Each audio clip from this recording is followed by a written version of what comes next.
पहले क्वेश्चन को स्टार्ट करते हैं। पहला क्वेश्चन आपके सामने ये है कि एक शिक्षक देखता है कि एक छात्र जो कक्षा परीक्षाओं में लगातार अच्छा प्रदर्शन कर रहा है, ओके, बट बोर्ड परीक्षाओं में लगातार क्या हो जाता है, असफल हो जाते हैं। ये कंडीशन को थोड़ा ध्यान रखें। जैसे एक एग्जाम्पल यदि देखें कि कोई बच्चा है जो क्लासेस में उसकी एक्टिविटी बहुत अच्छी है, टेस्ट वगैरह होते हैं तो परफॉर्मेंस अच्छा रहता है, लेकिन जैसे ही वो बोर्ड एग्जाम पे आता है वहां पर वो फेल होना स्टार्ट हो जाता है। तो ये देखा गया कि इसके कौन कौन से ऐसे कुछ क्राइटेरियाज हो सकते हैं, कौन कौन से ऐसे कुछ डायमेंशंस हो सकते हैं जिसके आधार पर ये गलतियां वो कर रहा है। तो यदि हम बात करें कि क्या छात्र की बुद्धि लब्धि कम होगी, नहीं, आईक्यू लेवल कम होता तो वो कक्षा परीक्षाओं में अच्छा परफॉर्म नहीं कर पाता। ठीक है, छात्र पढ़ने के लिए प्रेरित नहीं है, ऐसा भी नहीं है, क्योंकि क्लासेस में उसकी परफॉर्मेंस सही है, एक्टिविटी उसकी सही है, तो वो प्रेरित तो पहले से ही था। क्या छात्र की स्थिति धारण क्षमता कमजोर है? ठीक है, इस पर थोड़ा सोचा जा सकता है।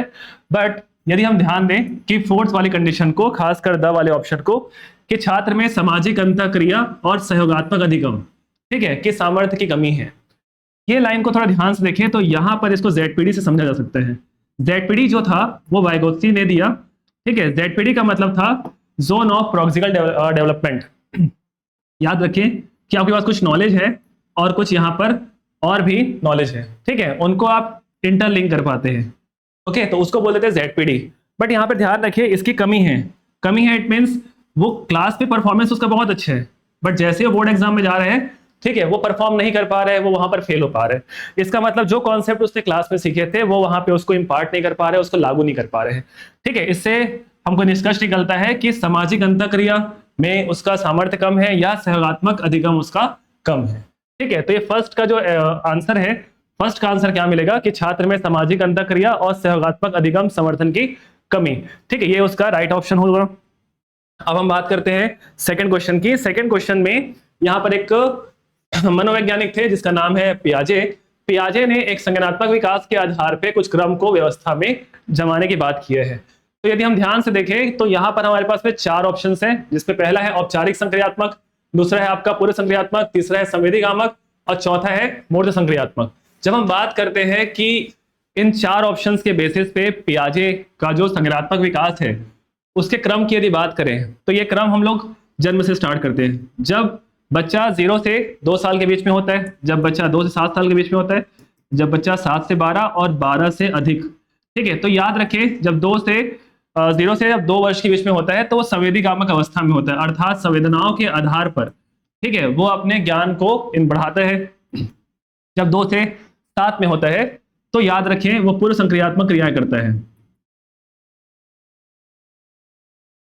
जब 7 से 12 वर्ष की आयु पे रहता है तो आपको ध्यान रखना होगा यहाँ पर वो मूर्त चीजों को, ठीक है, कॉन्क्रीट चीजों को, जैसे यदि हम एक बॉल की बात करते हैं तो बॉल के शेप्स के बेसिस पे या उसको स्पर्श करके, टच करके, फील करके वो उस मूर्त कॉन्सेप्ट को क्लियर करता है। और जैसे 12 से अधिक होता है तो वहां पर वो औपचारिक संक्रियात्मक चीजों को देखता है। औपचारिक का मतलब होता है फॉर्मल। ओके, तो याद रखें कि फर्स्ट जो है वो आएगा संवेदीगामक, दूसरा है पूर्व संक्रियात्मक, तीसरा है मूर्त अवस्था, चौथा है औपचारिक अवस्था। तो यदि हम इसको यहाँ पे प्लॉट करें तो फर्स्ट आ जाएगा आपके पास में संवेदीगामक अवस्था, दूसरी हो जाती है पूर्व संक्रियात्मक, तीसरा हो जाता है आपका मूर्त संक्रियात्मक और चौथा हो जाता है औपचारिक संक्रियात्मक करके। तो इसका ऑप्शन हम ढूंढते हैं। फर्स्ट है आपका सी, तो पहले हम ढूंढेंगे सी कहाँ कहाँ पर है। तो सी हमारे पास यहाँ पर है और यहाँ पर है। ठीक है, तो हो सकता है आपका कि अ और द सही हो, तो उसके आधार पर आपका ब और स क्या हो गया, कैंसिल हो गया। फिर हम बात करते हैं कि फर्स्ट के बाद सेकंड पूर्व संक्रियात्मक, जो कि कौन से ऑप्शन पे, बी पे था, तो यहां पर बी ऑप्शन मिला, इसका मतलब हमारा अ आंसर सही है और हमारा जो द आंसर है वो यहां पर गलत हो जाएगा। ठीक है, चलिए आगे बढ़ते हैं। इसी आधार पे तीसरा एक क्वेश्चन आया जिसमें कोहलबर्ग आए। कोहलबर्ग के नैतिक विकास के बारे में निम्नलिखित कथनों पर विचार कीजिए। तो हम कुछ कथन दिए हुए उन कथनों पर विचार करते हैं। पढ़ते पहले कथन क्या बोलता है। पहला बोलता है पूर्व परंपरागत स्तर प्राधिकार द्वारा निर्धारित नियमों पर केंद्रित है। कुछ टेक्निकल वर्ड्स हैं, इन टेक्निकल वर्ड्स को आपको अपने आप को डिकोड करना होगा। कहेंगे कोहलबर्ग के नैतिक विकास के बारे में निम्नलिखित कथनों पर विचार कीजिए। इस पे 3 कथन आपके हाथ में दिए हैं, जिसपे पहला है पूर्व परंपरागत स्तर प्राधिकार द्वारा निर्धारित नियमों पर केंद्रित होता है। ये ध्यान रखिए, कुछ टेक्निकल वर्ड्स हैं, इन टेक्निकल वर्ड्स को आपको डिकोड करना इंपॉर्टेंट है। दूसरा है आपके पास में उत्तर परंपरागत स्तर सार्वभौमिक नैतिक सिद्धांतों से संबंधित है। तीसरा है परंपरागत स्तर व्यक्तिगत दंड पुरस्कार से संबंधित है। तो निम्न में से कौन से कथन आपके पास में सही है। ये ऑप्शन को आप अच्छे से पढ़ेंगे क्योंकि कथन सही और कथन सही नहीं है। ऐसे 2 क्वेश्चंस लगातार बनते आए हैं पेपर पे और उनपे बच्चों की बहुत सारी गलतियां देखी गई है। तो इसको हम एक कॉन्सेप्ट समझते हैं, सीधा एक लाइन ड्रॉ करते हैं। पहले यहाँ पर लिखते हैं पूर्व संक्रियात्मक या पूर्व परंपरागत, दूसरा लिखते हैं परंपरागत अवस्था और तीसरा हो जाता है उत्तर परंपरागत अवस्था। तो इस आधार पे हमने इसको 3 कैटेगरी में स्प्लिट किया। तो पूर्व परंपरागत जो स्तर है उस स्तर पे माता पिता या शिक्षक के नियम कानून ज्यादा हावी होते हैं। इट मीन्स जो माता पिता यदि बोल रहे हैं वो बिल्कुल सही है, विश्वास कर लेते हैं बच्चे इस पे, तो इसका अर्थ यहाँ पर निकलता है कि बच्चे दंड से डरते हैं और पुरस्कार, ठीक है, प्राप्त होने से वो खुश होते हैं और अपनी एक्टिविटी को ज्यादा तरीके से पढ़ाते हैं, अच्छे तरीके से करते हैं। बट जैसी बात आती है आपकी परंपरागत स्तर की, परंपरागत स्तर में सामाजिक जो नियम कानून है वो हावी हो जाते हैं। तो सामाजिक नियम कानून अर्थात समाज के नियम कानूनों के आधार पर, है ना, हम इस अवस्था को डील करते हैं, इस स्तर को डील करते हैं। और जैसे बात आती है उत्तर अवस्था की, ये सबसे उच्चतम अवस्था होती है। यह अवस्था मैच्योरिटी लेवल को इंडिकेट करता है, मतलब आपकी परिपक्व अवस्था को दर्शाता है। तो जो उत्तर परंपरागत अवस्था है या स्तर है, ये स्तर पे हम जो बात करते हैं यहाँ पर कि ये एक उच्चतम अवस्था के तौर पे देखी जाती है और यहाँ पर मैच्योरिटी के आधार पर, ठीक है, बच्चे उन नियम कानून को मानने और ना मानने के लिए स्वतंत्र माने जाते हैं। अर्थात उनके लिए वो नैतिक जो क्रिया निर्देश होंगे वो आपके मान्य और अमान्य दोनों हो सकते हैं। चलिए, तो इसके आधार पे हम क्वेश्चंस को डिकोड करते हैं। तो पहला आया प्राधिकारिक द्वारा निर्धारित नियमों पर केंद्रित है, तो बिल्कुल सही, ये फर्स्ट वाला सही आएगा। बात करते हैं थर्ड वाले की, तो यहाँ पर परंपरागत स्तर व्यक्तिगत दंड पुरस्कार संबंधित है, जो कि गलत है, क्योंकि जो दंड पुरस्कार है वो कहाँ पे आ रहा है, पूर्व परंपरागत पे आ रहा है। बात करते हैं सेकंड पोजीशन की, तो उत्तर परंपरागत स्तर जो होता है सार्वभौमिक नैतिक सिद्धांतों से संबंधित माना जाता है। इसका अर्थ ये हो गया कि आपके पास में जो ऑप्शंस रहेंगे, है ना, वो पूर्व परंपरागत जो स्तर है वो वाला टॉपिक सही है और उत्तर परंपरागत जो स्तर है वो आपका सही है। तो थर्ड वाला यहाँ पे क्या होगा, गलत हो जाएगा। तो आप यदि हम यहाँ चेक करें तो यहाँ पे फर्स्ट और सेकंड ऑप्शन ये रहेगा, जिसका अर्थ है कि सा आपका सही आंसर है। फिर हम आगे बढ़ते हैं। आगे जो है क्वेश्चन है कि एक सिद्धांतकार है और उनके वो क्या उदाहरण है, ठीक है, उनको आपको सूची में मिलाना है। यहाँ पे कुछ आपके पास में सिद्धांतकार दिए हैं। सिद्धांतकार कौन कौन से हैं, तो एक है पावलो, दूसरा है स्किनर, तीसरा है बंडूरा, चौथा है ब्रूनर। ध्यान रखें कि यहाँ पर 4 आपके पास सिद्धांतकार हैं, तो उनके कुछ अवधारणाएं आएंगे। वो अवधारणाएं कौन कौन सी हैं पहले हम ध्यान देते हैं। हमारे पास में अवधारणाओं के आधार पर यहाँ पर पहला दिया है खोज अधिगम, दूसरा शास्त्रीय अनुबंधन, तीसरा क्रिया प्रस्तुत, चौथा सामाजिक अधिगम, ठीक है। तो इन 4 चीजों को हम यहाँ पे मिलाते हैं, उनके 4 अवधारणाओं को इन 4 सिद्धांतकारियों के साथ हम लोग इसको रिलेट करते हैं, मिलाते हैं। याद रखें पावलो ने जो दिया था वो क्लासिकल कंडीशनिंग, जिसको हम लोग शास्त्रीय अनुबंध के नाम से जानते हैं, ठीक है। तो पावलो ने शास्त्रीय अनुबंधन की अवधारणा दी थी। स्किनर जो आए, स्किनर ने क्रिया प्रस्तुत दिया था, क्रिया प्रस्तुत अधिगम, ओके। बंडूरा जो आए उन्होंने जाते सामाजिक अधिगम दिया, सोशल लर्निंग की बात किया। और ब्रूनर जो आए, ब्रूनर ने बताया कि यहाँ पर खोज अधिगम इन्होंने प्रतिपादित किए हैं। इस आधार पे यदि हम ऑप्शन को रिलेट करें तो पावलो जो था, ठीक है, वहां पर शास्त्रीय अनुबंधन मतलब यहाँ पे सेकंड आएगा, है ना। स्किनर जो थे वो क्रिया प्रस्तुत पे काम किए, अर्थात वो थर्ड नंबर पे आएंगे। और बंडूरा जो थे उन्होंने सामाजिक अधिगम किया, इसका अर्थ फोर्थ।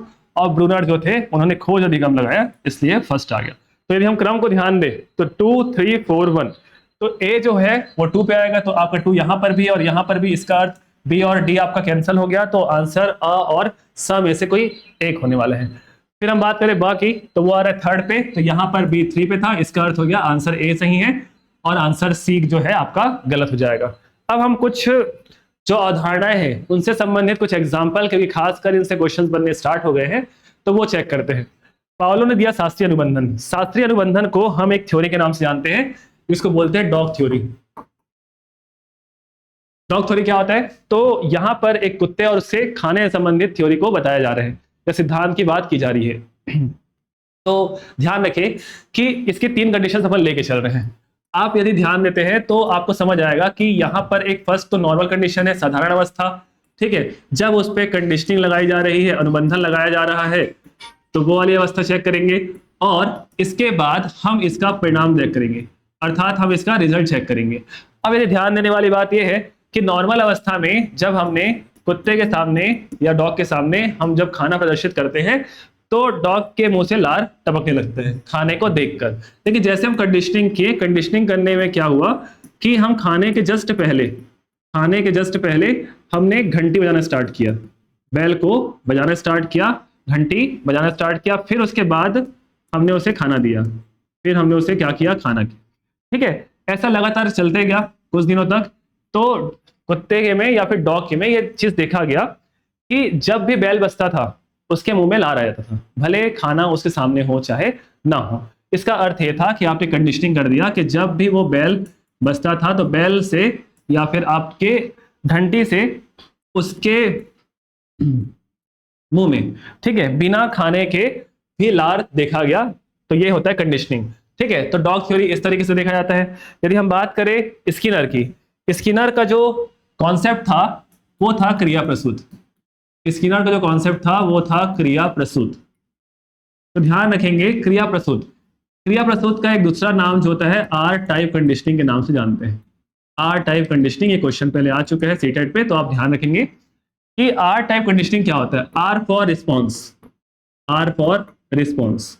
ठीक है, तो याद रखे स्किनर ने रिस्पॉन्स को, ठीक है, स्टिमुलेशन से, इट मींस जो अनुक्रिया है उसको हावी बताया, किससे, उद्दीपक से। ठीक है, तो इस चीज को आपको बहुत अच्छे से ध्यान रखना है। जबकि थॉर्नडाइक ने इसका उल्टा बताया था कि जो स्टिमुलेशन होता है वो आपका रिस्पॉन्स से ज्यादा हावी माना जाता है। इसका मतलब उद्दीपक जो है वो अनुक्रिया से हावी है। इन्होंने कौन बताया था, थॉर्नडाइक ने बताया था इसको। थॉर्नडाइक ने इस सिद्धांत को प्रतिपादित किया था। बट यदि हम बात करें आर टाइम कंडीशनिंग की, तो इसके लिए एक थ्योरी इन्होंने दी थी जिसको बोलते थे Skinner box theory. Skinner box theory, इसमें इन्होंने ये किया कि एक बॉक्स रखा, उस बॉक्स में एक लीवर रखा और लीवर के साथ साथ एक गेट रखा। ठीक है, इस गेट से खाना जो था लीवर के दबाने पर खाना अंदर आता था। तो उन्होंने क्या किया, एक चूहे को बॉक्स के अंदर रख दिया, चूहा लगातार घूमता रहा और एक टाइम पर उसको या उसका पैर जो होता है लीवर पे पड़ा। लीवर पड़ने पे एक गेट ओपन हुआ, गेट से कुछ खाना अंदर आया, उसने उसको खाया। ठीक है, फिर लगातार ये प्रोसेस लगातार चलते गया, कुछ दिनों तक किया गया। तो चूहे को ये भी समझ आ गया कि लीवर दबने पे खाना उसकी प्राप्ति हो जाती थी। तो यहां पर भी कंडीशनिंग हो गई। ठीक है, तो स्किनर बॉक्स थ्योरी में आपको ये समझ आया कि एक्टिविटी के बेसिस पे आपके जो लर्निंग मेथड्स हैं या फिर आपकी क्रियाविधि के आधार पर जो आपका अधिगम स्तर है वो स्थायी बनाया जा सकते हैं। ओके, चलिए इसके बाद हम देखते हैं बंडूरा, सामाजिक अधिगम। ठीक है, सोशल लर्निंग कैसे होगी, कोई चीजों को हम देख कर सीखते हैं, है ना। तो याद रखेंगे सोशल लर्निंग पे सबसे इंपॉर्टेंट रोल कौन प्ले करता है, खेल विधि। तो खेल विधि के माध्यम से या फिर सोशल लर्निंग जो है, ठीक है, वहां पर बच्चों को, जिसको हम लोग को पढ़ाना है, ठीक है, बच्चों को खेल के एक्टिविटीज के बेसिस पे सोशल अवधारणाओं को या फिर सामाजिक अवधारणाओं की पुष्टि करते हैं यहाँ पर बंडूरा साहब। ठीक है, फिर ब्रूनर आते हैं, ब्रूनर बताते हैं खोज नियम। ठीक है, बट इसके पहले मैं बंडूरा का एक कॉन्सेप्ट बताऊंगा जो आपके लिए बहुत इंपॉर्टेंट है, जिसको हम बोलते हैं 4 स्टेप थ्योरी, बंडूरास 4 स्टेप थ्योरी या फिर बंडूरा का, ठीक है, 4 पदीय सिद्धांत। ओके, इसमें क्या क्या होता है, तो इसमें अटेंशन, रिटेंशन, रिप्रोडक्शन और मोटिवेशन। तो ध्यान रखें, अटेंशन इट मींस ध्यान लगाना, ठीक है, रिटेंशन मतलब धारण करना, रिप्रोडक्शन मतलब जो होता है पुनरुत्पादन करना, और मोटिवेशन मतलब अभिप्रेरणा। यदि हम इसके वर्ड्स को डिकोड कर रहे हैं तो बाकी समझिए। ठीक है, 4 स्टेप्स जो आपकी थ्योरी है वो किस पर बेस्ड है, किसी चीज को ध्यान से सुनिए, धारण कीजिए, धारण करने के बाद उसमें जो भी आप रिप्रोडक्ट कर सकते हैं, पुनरुत्पादित कर सकते हैं, वो कीजिए, और उसके बाद जो है अभिप्रेरणा के माध्यम से अपने अधिगम को स्थायी बनाइए। बट सबसे इंपॉर्टेंट ये है कि इसमें क्वेश्चन आ चुका है कि आपके बंडूरा के 4 स्टेप थ्योरी पर जो पुनरुत्पादन का क्या रोल रहा है या रिप्रोडक्शन का क्या रोल रहा है। तो याद रखना है तभी पॉसिबल है जब बच्चे का शारीरिक और मानसिक गतिविधियां क्या हो, सक्रिय हो। जब बच्चा जो है शारीरिक और मानसिक रूप से तैयार होता है, ठीक है, वो चीजों से पुनरुत्पादित कर सकता है और उसी के माध्यम से आपका अभिप्रेरणा स्ट्रांग होता है। ओके, इसके बाद यदि हम बात करें ब्रूनर की, तो ब्रूनर ने कुछ कॉन्सेप्ट दिए, तो यहाँ ने 3 फॉर्म में स्प्लिट कर दिया, पहला, दूसरा और तीसरा। आप समझिए इसको, पहला जो था, दूसरा और ये हो जाएगा तीसरा। ठीक है, पहला जो था वो आता था संक्रिया के आधार पे, तो संक्रियात्मक अवस्था इन्होंने दिया जो क्रिया के आधार पे करके सिखाने की बात करता है। दूसरा था दृश्यात्मक अवस्था जो देखकर सीखने की बात करता है, और तीसरा होता है सांकेतिक अवस्था जो संकेतों के आधार पर सीखने की बात करता है। यदि हम सांकेतिक अवस्था का एक एग्जाम्पल लें जो बहुत बार आया है, a = πr²। 10वीं का बच्चा जो होता है इस सिंबल को देखकर, ठीक है, इस संकेत को देखकर समझ जाता है कि ये वृत्त का क्षेत्रफल की बात कर रहा है ना। तो इस आधार पे हमने पाउलो के शास्त्रीय अनुबंधन, ठीक है, क्लासिकल कंडीशनिंग, स्किनर के क्रिया प्रसूत, ठीक है, ऑपरेंट कंडीशनिंग, बंडूरा के सामाजिक अधिगम अर्थात सोशल लर्निंग, और ब्रूनर के खोज अधिगम इट मींस डिस्कवरी लर्निंग पे बात कर लिया। अब हम बात करते हैं आगे कुछ और क्वेश्चंस के साथ। इसमें है 5वां क्वेश्चन। इसमें ये जो क्वेश्चन है वो कथन करण आधार पर है। डिसलेक्सिया नाम का एक टॉपिक है, ठीक है, जो कि डिसेबिलिटी के नाम से जाना जाता है, जिसको हम लोग बोल देते हैं learning disability. Learning disability it means, आप यहां समझे, इसको बोल देते हैं अधिगम विकार। हिंदी में क्या बोल देते हैं? अधिगम विकार के नाम से जानते हैं। अधिगम विकार का मतलब क्या होता है कि पढ़ने लिखने या जनरली बोलते हैं वर्तनी, ठीक है, में विकार। ठीक है, तो समझिए कथन को तो देखिए, डिसलेक्सिया से ग्रस्त बच्चों को नियमित कक्षा में नहीं रखा जाना चाहिए। जहां पर नेगेटिव पोजीशन में बात आती है उसको बहुत ही ध्यान से पढ़ना होता है। दूसरा ये बोल रहा है कि समावेशी शिक्षा में शिक्षण रणनीतियों को अनुकूलित करना आवश्यक है, ना कि शिक्षार्थियों को अलग करना। ठीक है, यदि हम ध्यान से इस चीज को देखें तो आपको एक चीज समझ आ रहा होगा कि डिसलेक्सिया जो बच्चे हैं, ठीक है, जिसको बोलने पढ़ने लिखने में परेशानी है, ठीक है, जब तक उनको ऐसे सोशल एक्टिविटीज में या सामाजिक रूप से उसको साथ में ना रखें, ठीक है, तो उनका वो विकार दूर नहीं होगा। इट मीन्स आप समझिए कि इनको अलग करना उचित नहीं है। इसका अर्थ यह हो गया कि कथन आपका गलत हो गया। और समावेशी शिक्षा में यह देखा गया है कि शिक्षार्थियों को अलग किए बिना उनके लिए एक अनुकूल वातावरण बनाना होता है। ठीक है भाई, 1 मिनट रुकना। ठीक है, सेकंड जो आपका रीजन यहाँ पे दिया है कि समावेशी शिक्षा में शिक्षण रणनीतियों के अनुकूलित करना, ना कि शिक्षार्थियों को अलग करना, अर्थात शिक्षार्थियों को अलग ना करके, है ना, उनके अनुकूल वातावरण बनाने की बात ये कर रहा है। और बिल्कुल सही है, ठीक है, कि वातावरण यदि उनके अनुकूल होगा तो वो उस एक्टिविटीज को सीख सकते हैं, उस गतिविधियों को वो धारण कर सकते हैं। ठीक है, इसका अर्थ ये हो गया कि आपका कथन गलत है बट आपका कारण क्या है? सही है। तो यहां पर देखें कि ऑप्शन कौन सा है कि यहाँ आपका ए गलत है और आर जो है सही है। इसका मतलब स आपका राइट ऑप्शन होगा। यहाँ पे डिसलेक्सिया से आप समझिए ये एक विकार होता है जिसको कौन सा विकार बोलते हैं? लर्निंग डिसेबिलिटी या अधिगम विकार के नाम से जानते हैं। उसके बाद बात करते हैं 6वें क्वेश्चन की, ब्लूम। ठीक है, ब्लूम की टेक्सोनॉमी आती है, ब्लूम की एक संशोधित वर्गीकरण आता है जिसपे संज्ञानात्मक स्तर, ठीक है, को सबसे निम्न से, आपको ध्यान रखना है, निम्न से सर्वोच्च की ओर जाना है, निम्न से सर्वोच्च की ओर जाना है, जिसपे 4 चीजें दी गई है। बट जनरली इसके कुछ और भी टर्म्स है, उसको आपको ध्यान रखना होगा, जिसको हम लोग समझते हैं RUAAEC से। ठीक है, इसके पर्टिकुलर नाम है, वो नामों को ध्यान से देख लेते हैं और समझते हैं कि क्या क्या चीजें हैं। जो सी से मतलब होता है सृजन, ई से मतलब होता है मूल्यांकन, इस वाले ए से मतलब होता है विश्लेषण, इस वाले ए से मतलब होता है लागू करना, अप्लाई करना, और इस वाले यू से मतलब होता है समझना, अंडरस्टैंडिंग, और आर का मतलब होता है स्मरण करना, याद रखना। तो ध्यान रखें, यहां पर जो क्रम पूछा है वो निम्न से सर्वोच्च की ओर पूछा है, मतलब हमें नीचे से ऊपर की ओर बढ़ना है। और इस आधार पे आप चेक करें कि आपका मूल्यांकन कहाँ पे आता है, स्मरण कहाँ पे आता है, विश्लेषण कहाँ पे आता है, और सृजन कहाँ पे आता है। यदि हम ध्यान दें फर्स्ट को, तो मूल्यांकन, स्मरण, विश्लेषण, सृजन। तो देखिए स्मरण जो होता है इसकी फर्स्ट लोकेशन पे बात होगी।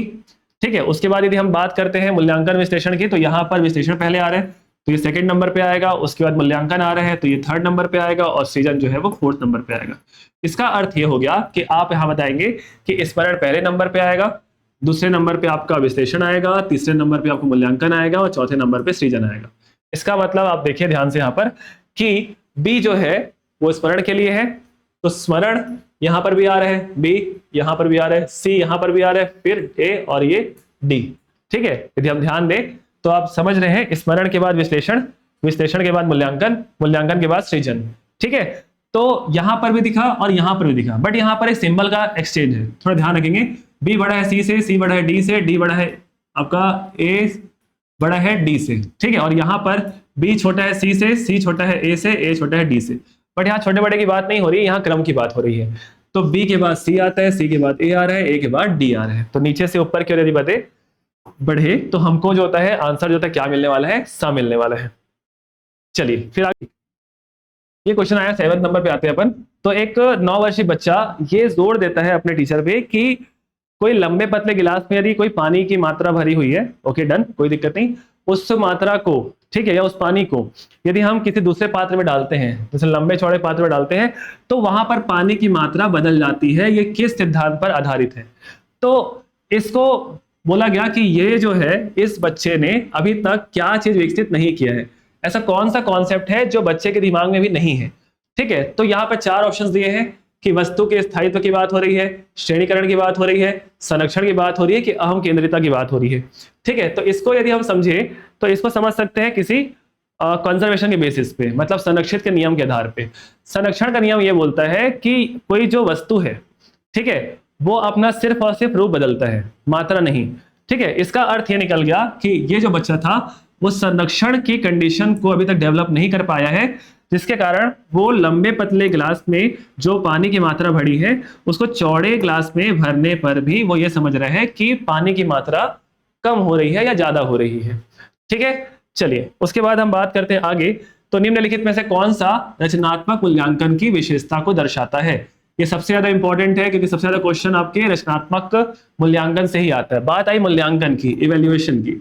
ठीक है, तो आप ध्यान रखेंगे कि जब भी अपन कोई चीज को मूल्यांकित करते हैं तो उस पर कौन कौन से ऐसे प्रोसेस होते हैं, ठीक है, जो फॉलो अप किए जाते हैं। तो याद रखिए यह निरंतर और सतत होता है। ठीक है, तो कंटिन्यूसली होती है। ठीक है, इस चीज के बाद याद रखेंगे कि मूल्यांकन जो होता है, खासकर रचनात्मक मूल्यांकन, हमेशा निरंतर और सतत होता है। इसका अर्थ ये आंसर सही है।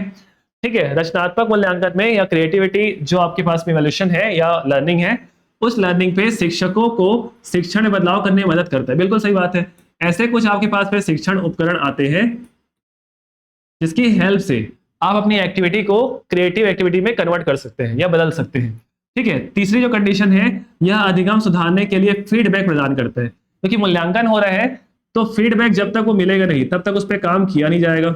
इसका अर्थ यह है कि आपका ये वाला ऑप्शन भी सही है ना। तो बात आती है फोर्थ वाली कंडीशन की कि यह पाठ्यक्रम के अंत में छात्र की उपलब्धि को प्रमाणित करने के लिए उपयोग किया जाता है। अब ध्यान रखें, क्रिएटिविटी जो होता है वो किसी नंबर को डिनोट नहीं करता। ठीक है, किसी नंबर को डिनोट नहीं करता, अर्थात यहां पर छात्र की अंत में उपलब्धि या अंत में छात्र की जो उपलब्धि है उसको प्रमाणित करने के लिए कोई सर्टिफिकेशन नहीं होती। ठीक है, ये याद रखिए कि इसका आंसर कौन सा होगा, द होगा, क्योंकि ये विशेषता उसकी नहीं है। क्रिएटिविटी मूल्यांकन की जो विशेषता ये नहीं है। ठीक है, फिर बात आते हैं 9th क्वेश्चन की। तो गार्डनर की बहुबुद्धि सिद्धांत, ये ध्यान रखेंगे, इसको बोल देते हैं मल्टीपल इंटेलिजेंसी। ठीक है, तो बहुबुद्धि के बारे में कथनों पर विचार करें। अब यहाँ पे आपके पास 4 स्टेटमेंट दिए गए PQRS के बेसिस पे, और आपको ये बताना पड़ेगा कि कौन सी कंडीशन सही है, क्योंकि यहाँ पर लिखा है कौन सा संयोजन सही है। आप सही पे फोकस करेंगे। ठीक है, तो पहला आता है कि खेल में उत्कृष्ट बच्चे में शारीरिक गतिज बुद्धि होती है। क्यों आ रहा है, संगीत बुद्धि को गार्डनर वैध नहीं मानते। आर जो है प्रकृतिवादी बुद्धि बाद में जोड़ी गई, और एस जो है तार्किक गणितीय बुद्धि IQ के समान होता है। उसके पहले हल्का सा इसमें एक एडिशन है, उसको आप देख लेते हैं कि गार्डनर ने जो मल्टीपल इंटेलिजेंसी की बात किया, या गार्डनर ने मल्टीपल इंटेलिजेंस के साथ में जो बहुबुद्धि की बात किए हैं, याद रखें इस बहुबुद्धि में 7 प्रकार के कंडीशन उन्होंने बताया है। जैसे पहला जो क्रम में आता है भाषाई आधार पे आता है। ठीक है, दूसरा जो होता है तार्किक, और गणितीय बुद्धि के आधार पे आता है। तीसरा देखेंगे तो स्थानिक बुद्धि के आधार पे आता है, स्पाशियल इंटेलिजेंसी। ठीक है, उसके बाद देखा गया कि भाषाई, तार्किक, स्थानिक। ठीक है, फिर देखा गया कि शारीरिक बुद्धि के आधार पे, शारीरिक या गतिज बुद्धि के आधार पे। फिर आता है आपके पास में संगीतमय या संगीत वाली बुद्धि के आधार पे। फिर आता है अंतर्वैयक्तिक, फिर आता है अंतरावैयक्तिक। ठीक है, तो ये 7 प्रकार के जो बहुबुद्धि सिद्धांत थे उसमें 7 प्रकार की कैटेगरीज आती है। बट उसके बाद इन्होंने 2 कंडीशन और बताया। ठीक है, बाद में 2 चीजों को और जोड़ा, जिसमें पहला आता है प्रकृतिवादी और दूसरा होता है अस्तित्ववादी। ठीक है, बट यहां पर क्या पूछा है, क्रम पूछा गया है। आप ध्यान रखें, यहां पर यह बोला गया है कि आपके पास में खेल में उत्कृष्ट बच्चे में शारीरिक गतिज बुद्धि है। संगीत बुद्धि को गार्डनर वैध नहीं मानते। प्रकृतिवादी बुद्धि बाद में जोड़ी गई। तार्किक गणितीय बुद्धि आईक्यू के समान है। तो आपने देखा कि सर खेल में उत्कृष्ट बच्चे शारीरिक रूप से, ठीक है, शारीरिक गतिज बुद्धि को डेवलप करते हैं। ठीक है, संगीत बुद्धि को तो उन्होंने वैध नहीं माना है, ऐसा नहीं है, गलत है ये, क्योंकि संगीत बुद्धि इनकी कैटेगरी में आते हैं। ओके, उसके बाद हम देखें आर, प्रकृतिवादी बुद्धि बाद में जोड़ी गई है। बिल्कुल सही बात है, मैंने बताया है वो 2 के अंदर आता है, प्रकृतिवादी बुद्धि और अस्तित्ववादी बुद्धि। लास्ट देखें, तार्किक गणितीय बुद्धि आईक्यू के समान है, ये गलत बात है ना, ध्यान रखेंगे, क्योंकि तर्क लगाना और आईक्यू में डिफरेंसेस होते हैं। तो आप इस चीज को ध्यान रखें कि तार्किक बुद्धि और आईक्यू दोनों में अंतर पाया जाता है। अर्थात ये देखें तो P और R आपका सही है और Q और S गलत है। तो यहां पर बात किया था सही का, तो ये P और R जो है आपके लिए सही आंसर होगा। अब हम अगले क्वेश्चन में बढ़ते हैं, क्वेश्चन नंबर 10। ठीक है, यहां पर बताया गया सुदृढ़ीकरण और स्किनर के बीच के संबंध को कौन सी सादृश्यता सही ढंग से दर्शाती है। सादृश्यता का अर्थ होता है एकदम एक्यूरेट कंडीशंस, है ना, याद रखेंगे। यदि उसमें 1% भी, है ना, आप डाउटफुल है, इट मीन्स वो उसके लिए लागू नहीं करेगा। तो ध्यान रखें कि सुदृढ़ीकरण और स्किनर, ठीक है, ये आपका स्किनर जो होता है मनोवैज्ञानिक था और सुदृढ़ीकरण उसकी अवधारणाएं थी। तो यहाँ पे 4 चीजें और दी गई है, निम्न में से कौन सा सही है और निम्न में से कौन सा गलत है, ऐसा भी क्वेश्चन आ सकता है। आप ध्यान रखें कि यहाँ पर जो स्किनर थे उन्होंने सुदृढ़ीकरण की जो है अवधारणा प्रोवाइड किया। तो यहाँ पर कुछ ऑप्शंस हैं, उन ऑप्शंस में से सिमिलर मैनर पे कौन सा एनालॉजी एग्जिस्ट करता है या कौन सा ऑप्शन बिल्कुल सही है, इसकी बात हम करते हैं। ठीक है, तो फर्स्ट जो आ रहा है कंडीशनिंग और पावलो, ठीक है, जो कि गलत है, क्योंकि पावलो ने क्लासिकल कंडीशनिंग दिया था, मतलब शास्त्रीय अनुबंधन दिया था। ठीक है, स्कैफोल्डिंग, ठीक है, पियाजे ने नहीं दिया था, इन्होंने दिया था वाइगोत्स्की ने।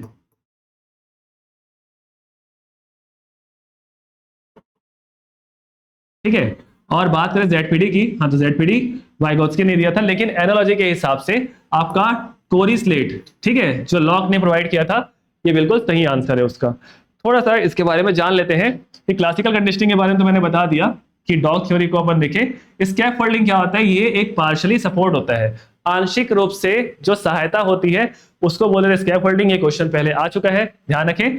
कोरी स्लेट, ठीक है, कोरी स्लेट का अर्थ ये होता है कि जब कोई बच्चा जन्म लेता है ना, तो जब कोई बच्चा जन्म लेता है तो वहां पर उसके पास कोई भी ज्ञान अनुभव नहीं होता, बट जैसे जैसे समय बीतते जाता है वो कुछ अनुभव को गेन करते जाता है। इसका अर्थ ये है कि वो कुछ एक्टिविटीज के बेसिस पे, कुछ स्पर्श के बेसिस पे अपने ज्ञानेंद्रियों और अनुभव को बढ़ाता है।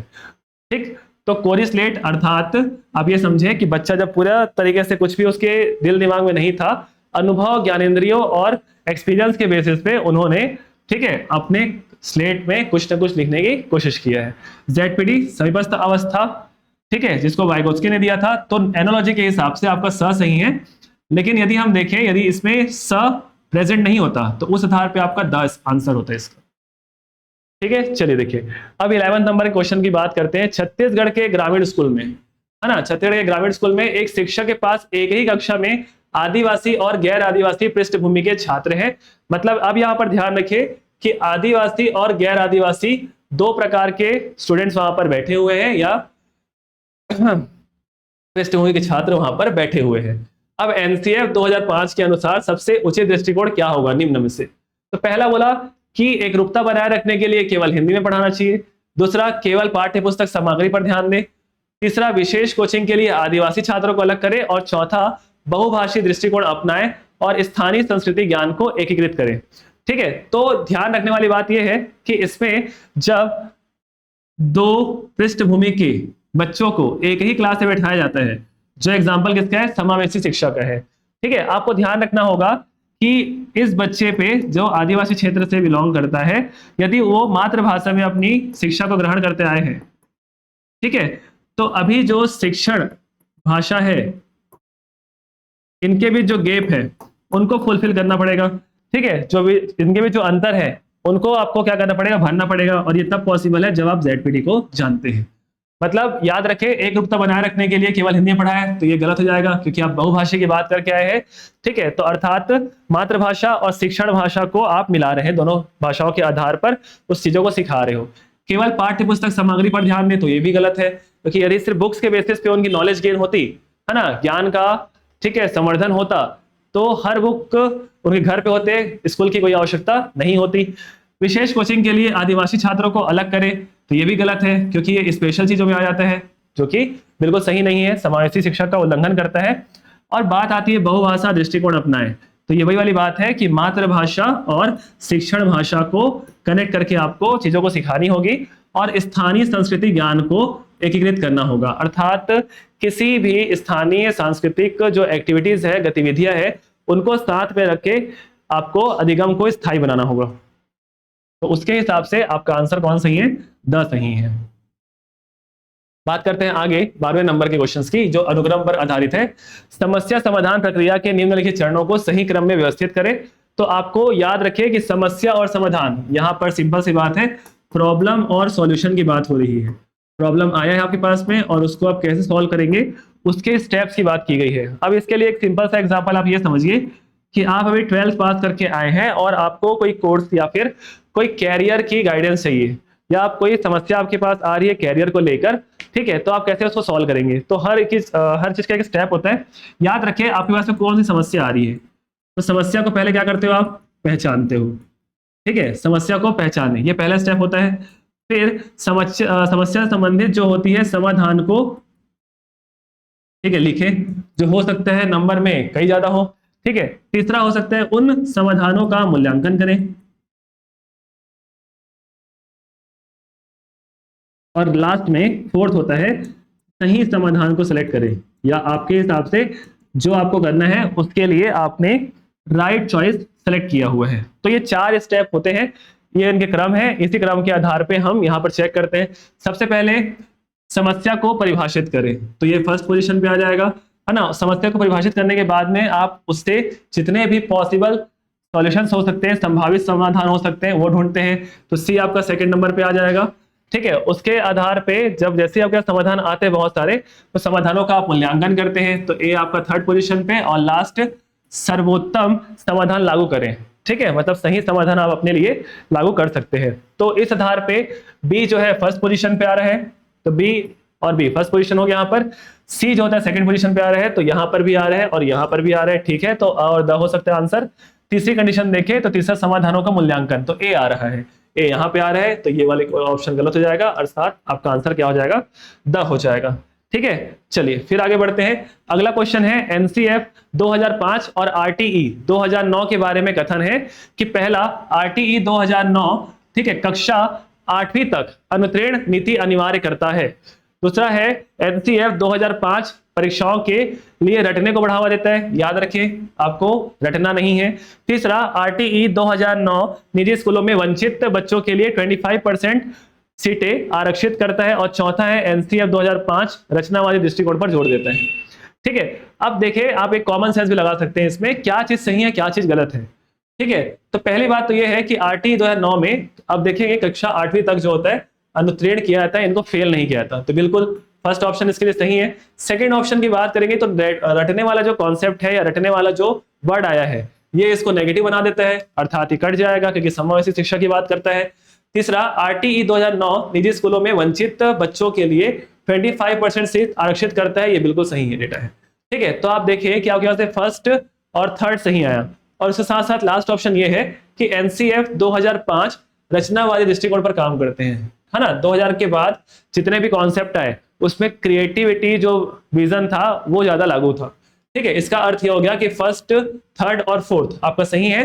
और सेकंड गलत है। तो यहाँ पर देखते हैं कौन सा ऑप्शन सही है, फर्स्ट सेकंड थर्ड, तो ये गलत हो जाएगा। ओनली फर्स्ट सेकंड, तो सेकंड आ गया तो ये गलत हो जाएगा। यहाँ पर भी सेकंड आ गया तो ये गलत है। इसका अर्थ क्या हो गया, आंसर नंबर द आपका सही है। फिर हम बात करते हैं 14वें क्वेश्चन पे। एक बच्चा बार बार, ध्यान रखें, बार बार सुधारे जाने पर बावजूद भी वह अंक गणित की वही गलती करता है, सेम गलती बार बार करता है।